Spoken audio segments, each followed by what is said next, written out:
Shemu'ėl Aleph, 1 Samuel chapter 19. And Shaul spoke to Jonathan his son and to all his servants to put David to death.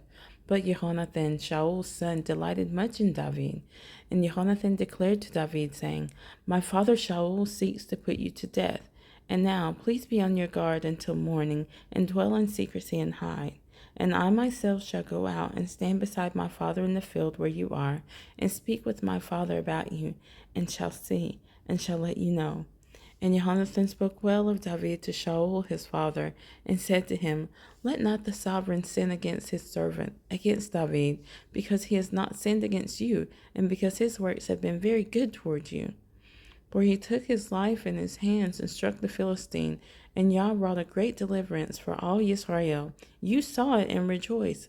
Why then do you sin against innocent blood to put David to death without cause? And Shaul listened to the voice of Jehonathan, and Shaul swore, As Yah lives, he does not die.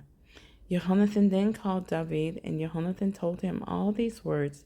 So Jehonathan brought David to Shaul, and he was in his presence as before. And there was fighting again, and David went out and fought with the Philistines, and struck them a great smiting, and they fled before him. And an evil spirit from Yah came upon Shaul as he sat in his house with his spear in his hand, and David was playing the lyre with his hand.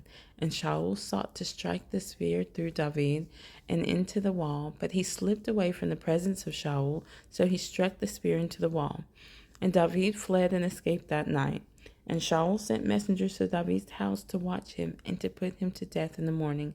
And Michal, David's wife, informed him, saying, If you do not save your life tonight, tomorrow you are put to death. So Michal let David down through a window, and he went and fled and escaped. And Michal took the household idol and laid it in the bed, and put a cover of goat's hair for its head, and covered it with a garment. And when Shaul sent messengers to take David, she said, He is sick. And Shaul sent the messengers back to see David, saying, Bring him up to me in the bed to put him to death.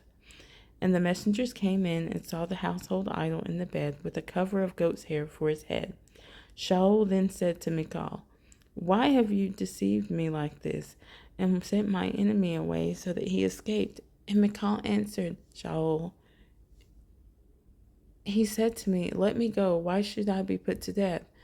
Now David fled and escaped and went to Shemu'eel at Ramah and told him all that Shaul had done to him. And he and Shemu'eel went and dwelt in Navith. And it was reported to Shaul, saying, See, David is in Navith in Ramah. And Shaul sent messengers to take David. And they saw the assembly of the prophets prophesying, and Shemu'eel standing as leader over them. And the spirit of Elohim came upon the messengers Shaul, and they also prophesied.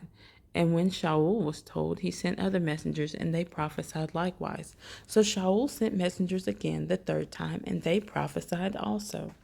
Then he himself went to Ramah, and he came to the great well that is at Seku. And he asked and said, Where are Shemu'eel and David? And one said, They're in Navith in Ramah. So he went there to Navith in Ramah, and the spirit of Elohim was upon him too. And he went on and prophesied until he came to Navith in Ramah. And he also stripped off his garments and prophesied before Shemu'eel, and lay down naked all that day and all that night. Therefore they say, Is Shaul also among the prophets?